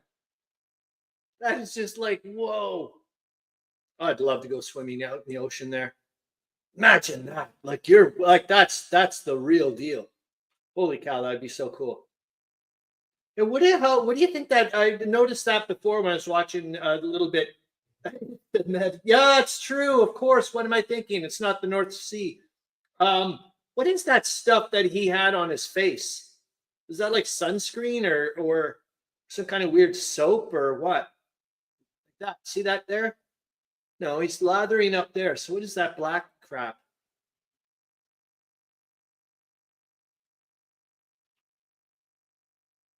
Yeah, I've never thought of that, of course. With a cargo of turtles. Yeah, there we go. Another a little sailing ship. Got no hope in hell.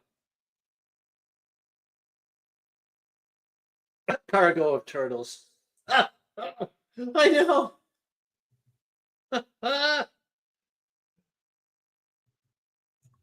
Too bad it's not those delicious chocolate ones.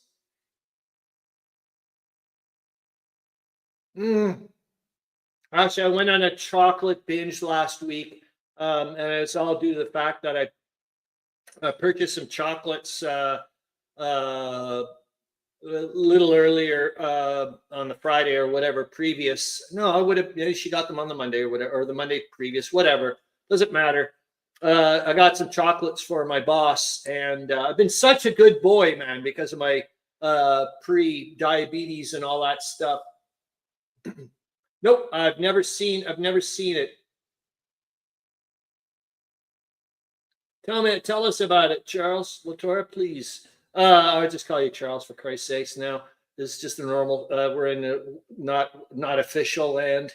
I can't. But yes. Anyways, I went on a chocolate binge, which was just terrible. I mean, I'm not kidding you. I think earlier this week, I can't remember what time it was this week.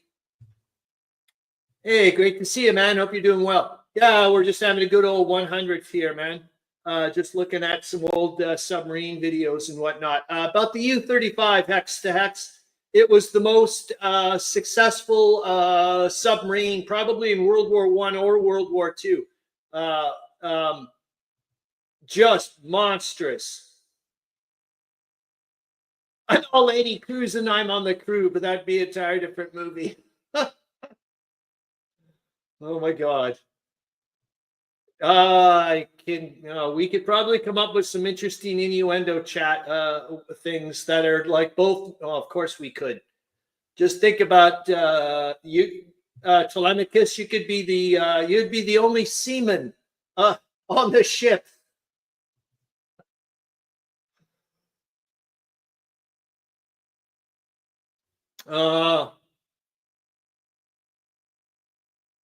I'd love, yeah, Brian R. Smith. Like I said, I saw one plastic model ship that's available right now, but it's just way too prohibitive cost-wise. And I thought, okay, maybe I can go for that.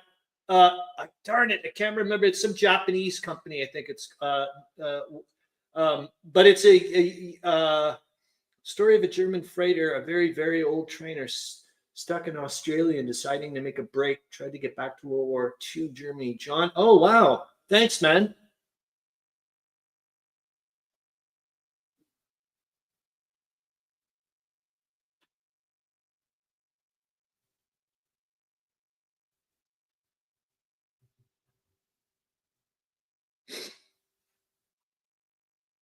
Yeah, it's so weird to see this film from a different source. Like I said, you can watch this at archive.org, and it's a very different quality. The contrast is significantly different.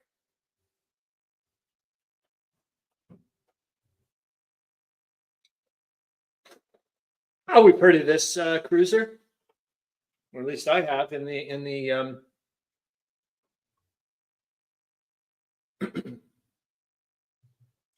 okay. That's probably why, Brian R. Smith. That's maybe why I saw it. Yes, it is a 1:72 scale model. You're right. And yet again, you're right. I'm going to pay a fortune for that. So I did, like I said, I saw one. I think it's 1:72 as well. That's a Revell or something like that. That's a World War II Type 2 sub. It seems like I could maybe get away with saying, I know, Meandering Mike. I know. But we're talking, I want to see something, man. I know. My very first naval ship I picked up was the Lutau or something. Oh, great to see you, man. Hope you're doing well. I'm doing not too bad. And like you were saying there in your last post, your video post, that you're taking a break for the weekend. I was wondering if you're going to pop on over. Hope you're doing well. Just having a nice, relaxing time. Yeah, it's our 100th live stream. We decided to do a little bit of a special for the 100th. We're just doing a submarine thing, so it's been a theme that way. It'd be kind of neat. I'm wondering if it's some way to look at it later on. I'm not saying every week, but maybe once a month or so. Almost kind of the way Meandering Mike is thinking ahead about his channel. Maybe doing some certain things. Maybe have like once a month a general theme for the show. Still have obviously the week that was and all that stuff, current events, whatnot. I certainly do want to have that. That's for sure. Yeah, so DJ Sideways, these videos here from the Imperial War Museums, I'm allowed to use them, but I'm supposed to embed the information or something in the whatever, so I'm not doing that right. But, and Meandering Mike was mentioning that I also was showing combat footage, so I may get my hand slapped or my wrist slapped by YouTube, which has happened before anyways.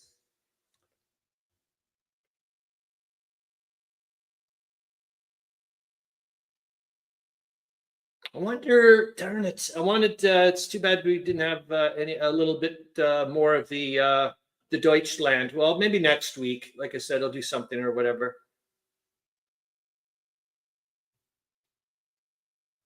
I know. Me too. I think a lot of us do. DJ Sideways, and it's amazing. It blows me away when maybe it's some people are just not into black and white film or whatever, and I'm like, whoa, it's a completely different thing, man. And oh, I love it. There's some amazing black and white films. I'm also thinking about Das Werk is the producer. The final model is 35.1 inches. Holy jeepers. Thank you. Oh, isn't that neat? And then Dirt Tag comes right after you just talked about Das Werk. I don't know what I'm talking about anymore, so I'll just contest everything. See, that's a pretty tiny ship. I'm wondering if that's another UB, one of the coastal subs. Looks like it. What do you guys think? Doesn't look very big. Anyways, I'm in love with the coastal sub. That's why I said I think I could maybe convert that Type 2 World War II one slightly. It'd just be a slight little bit of whatever's. Maybe I'm wrong. I'll take a look. Got that submarine book there. I can take a look. But oh my God, look at them all. Holy smokes. Look at the size difference. Yeah, okay, look. You can see there's a coastal on the left. And there's a big giant cruiser. But anyways, yeah, like when they found out the Germans were like, well, wait a minute here. The straits aren't as bad as we thought they were. They saved a ton of time, as you can imagine, and fuel, not having to go all the way around Scotland and everything. It was quite an eye opener. But then, as you know, the British, started to clue in, And eventually, when they saw the numbers, for example, like I said, when they saw the coal colliers, less than 1% of all their ships were being nailed, being sunk, versus 1 in 4 for the ones that were not convoying. Then, even the British Admiralty were like, okay, this is pretty stupid. We better start doing it. And then and then you can see like they have graphs and whatnot. I'm sure a lot of you have seen it. Man, I could just keep on chatting away forever, it seems, with you guys. We got one more film. Yeah, I think I've mentioned this before. If you guys wanted to spend an entire weekend hanging out with me talking about the Great War, I could easily do that. Easily do that. No problemo. Lord have mercy. I mean, this is where I love. I don't know why. Sometimes I have mentioned before, I'm like, oh my God, there's the balloon. Where I was just mentioning, remember, I was surprised that when they were talking about anti-submarine warfare, that the balloons were really important. Okay, here we go. I haven't watched this one. I just saw a little bit of it, and I was like, okay, it's, well, how many minutes? Oh my God, we got another 17. I got another 17 minutes with you guys. And like I've said before, you guys probably, some of you guys remember, we were on for 10 minutes once. I forgot to hit the live button, and you guys were all there. I was looking at your comments, and I went on for 10 minutes, and I was having a great old time by myself. So you guys could probably disappear, and I'd still be chatting away. God, I'm terrible. Oh my God, I do have to remember. No, what time is it? It's probably 3 o'clock or whatnot, maybe 1. I'll have to check. I don't know what time my the lecture is. It's not the end of the world. The World War I cemetery. So I'm having a good old time with you guys as well. It's just I like to give them an extra person, an extra viewer. They're not like the Western Front Association where they get a couple of hundred. Sometimes they'll get less than 20. Okay, I've watched this a little bit. That's right. I remember them popping them back, and I was like really amazed at how much waterproofing they had to do with some of the stuff.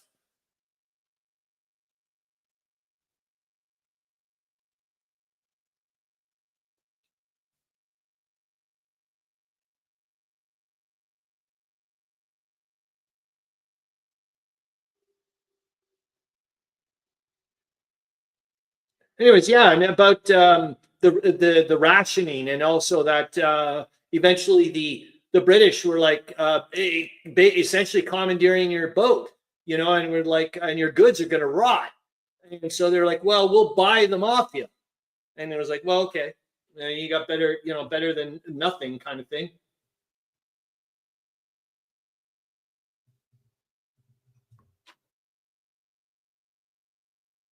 Yeah, Charles Latora, like I said, in the sources and links, there's a whole thing there on the World War I Italian Navy. Well, you can go to every country if you want.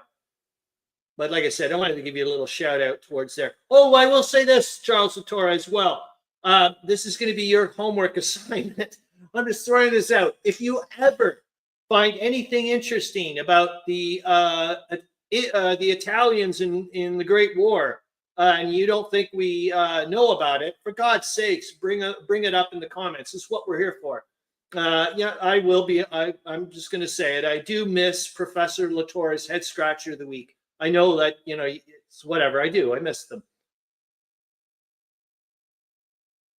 Yeah, hydrophones. Keep hearing about this.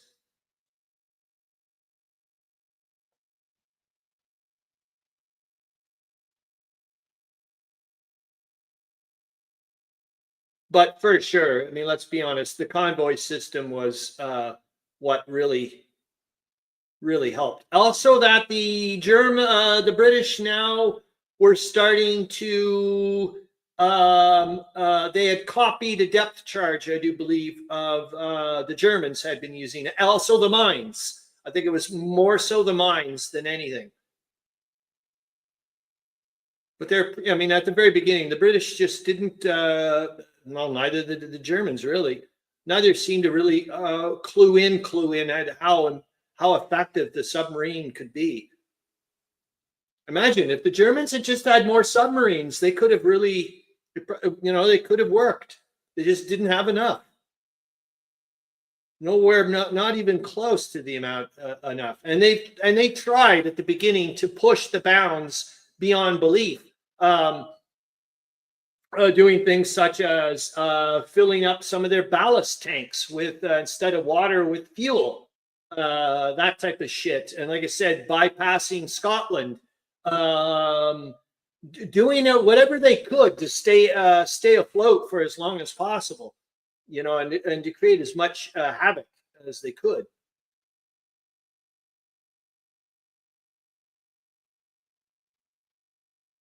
But then eventually, you know, just I can't remember what the percentage. I think it's pretty bad. It's pretty high, like but close to 50% of all U-boat sailors died, as far as I know. I may be wrong about that.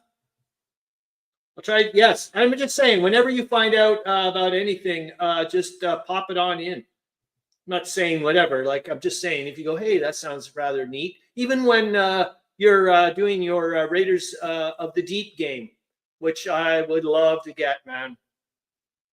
I looked again. Oh my God! Please let me, Meandering Mike, you'd know more so about this, whether or not is a good idea or not. So, Guns of August. Noble Knight has the 2nd edition version, and they have the condition of the box is not great. So what? But it's unpunched, and it's a 2nd edition one. I can get it for after shipping. Remember, you can convert it to American dollars. It's about $117 Canadian. I don't know if you'd consider that good or bad, but I've got that possibility. Oh, Ottoman Sunset came in this week.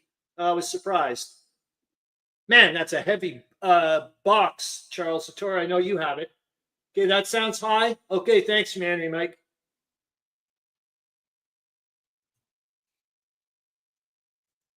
Yeah, it sucks, man. That oh, good. I'm glad we got to see this one because it was something that it's reminding me of something that the British did, not this, but it's about towing something. So as far as I know, there were some submarines that were not all that, I don't know what they were, like really bad coastal submarines or whatnot, or I don't know, whatever the British had. But they actually managed to take some of these and convert some ships to allow these things to be towed. And so they would go down with a minimal crew and they would do their little thing, and they'd be connected by a telephone cable. And so they could report back and forth. And I guess it was almost like a kind of like a pseudo guided torpedo shooter or something. But the reason why I'm bringing it up is one thing I just don't think it's technically feasible at that time in the Great War, which I would love to do, is try to see if you can find a 1st edition copy somewhere local in Canada and then say, okay, I'll try to do that. I know they have one yet again, a 1st edition, but it comes out to about the same amount of money in Canada. I'm like, oh, darn it. Is one thing for my game, which I would love to do. Like I've said before, like Churchill says, the ocean is a huge place. Why in the world, and I know other people clued into this as well, if you think I'm going to send my submarines out in the open ocean looking for freaking merchant vessels, you're out of your goddamn tree. No, what I'm going to do, wait for where you're going to converge, which is towards the ports of landing. That's where you want to get to. Your port, so that's where you're going. I know where your port of arrival or whatever. Why in the world am I going to be out in the middle of nowhere? I'll just wait near where you have to convert. You can see, I mean, take a look at any old shipping route maps, charts, and you can see that they all converge. Well, that's what I would do. I think I've mentioned that before, as well as I wouldn't be using Zeppelins to be attacking the cities. I would be using them exactly like you see right there, but just much higher up. I'd have my Zeppelin following merchant ships and dropping bombs on the merchant things, even mines, whatever the hell I could, for Christ's sakes. Sorry, I'm gonna drink some water here. But I'd certainly try to use my things as efficiently as possible.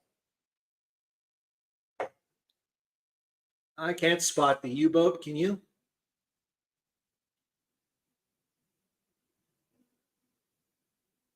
Is it the slight change in?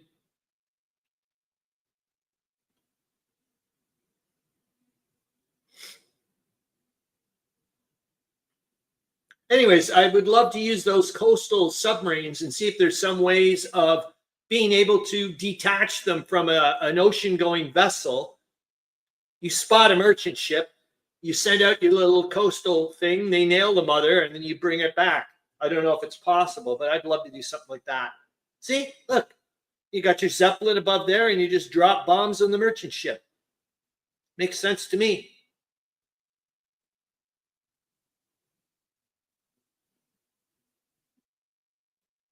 God, that looks so atomic.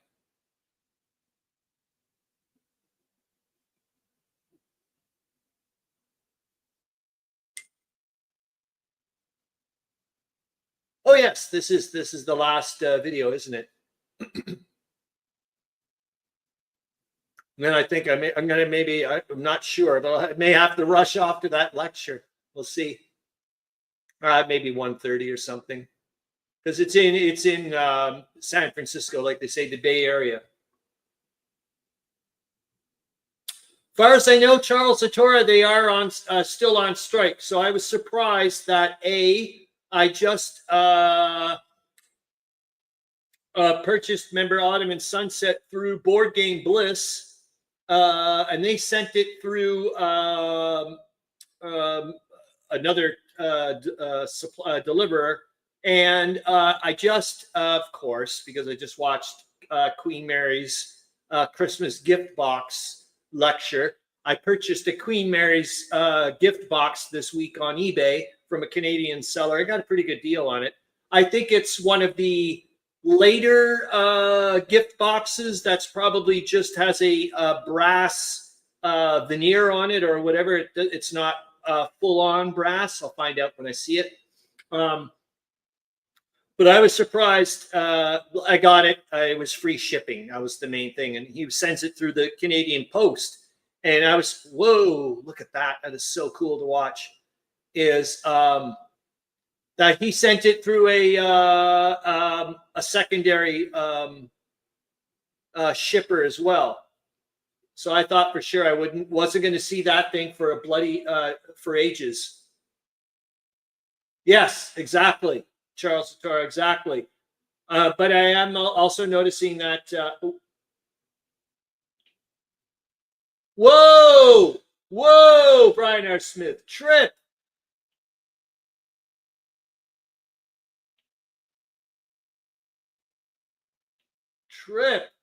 I was wondering, Brian R. Smith, how long this was going to go on for. I was like, someone told me it had been going on since mid-November or something. I'm like, we're 2 weeks away from Christmas. They're pushing it. And as you know, Brian R. Smith, even is the fact that,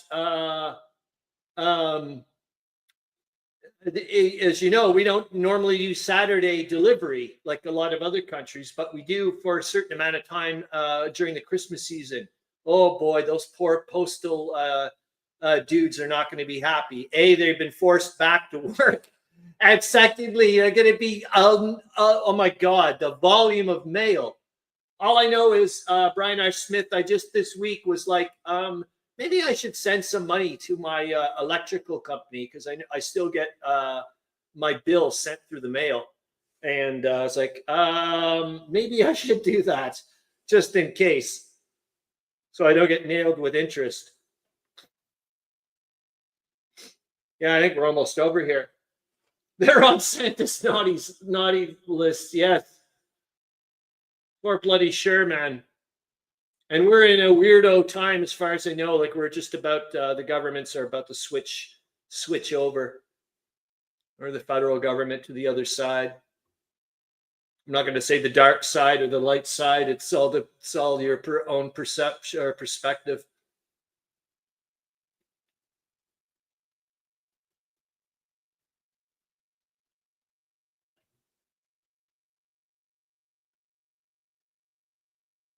They're all on the dark side. You're right, man. You are absolutely right.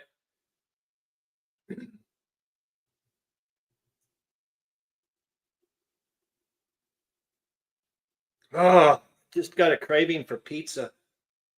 Even though I just ate my grilled cheese a little while ago. Hopefully this week, Zoe Dufour will pop by and we'll go back. We'll go to our pizza place, which I forgot to take the digital camera with me.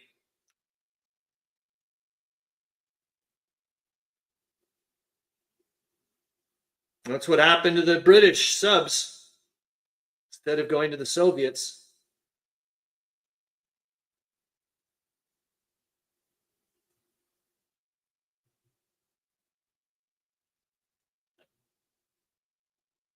Ah, the snowbirds. Yeah, the ones we were talking about last week when we saw those ads for go to Florida.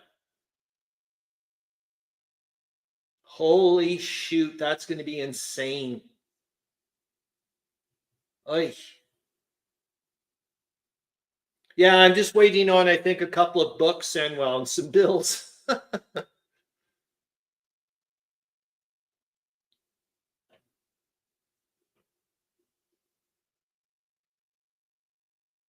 Man, that's a tiny one, eh?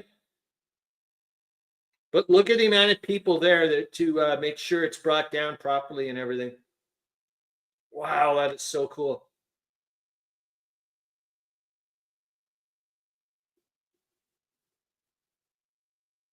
I don't know, it looks like a pretty nimble little airship.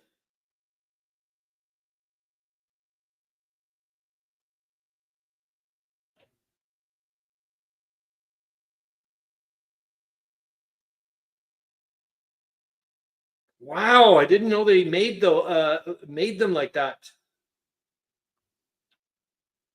Ah, it's nice that they call them the Hunters, just like that game there.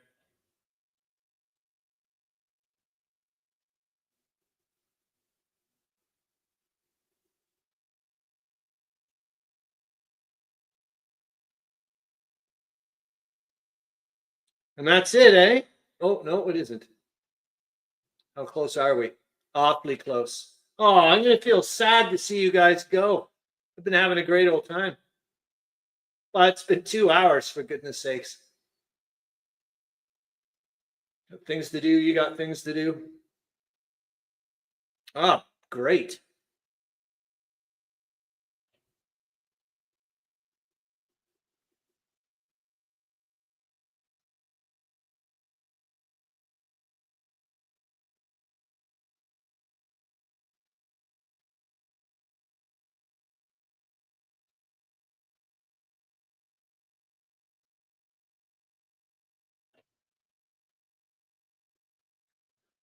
All right, guys, that was kind of cool. Hopefully you guys had a fun time. I did. Yeah, it's oh my god, Hissy Cat shows up out of nowhere at the very tail end. Yeah, well, I'm glad to see you. I hope you're doing well, man. Yeah, I'm just about to end it now.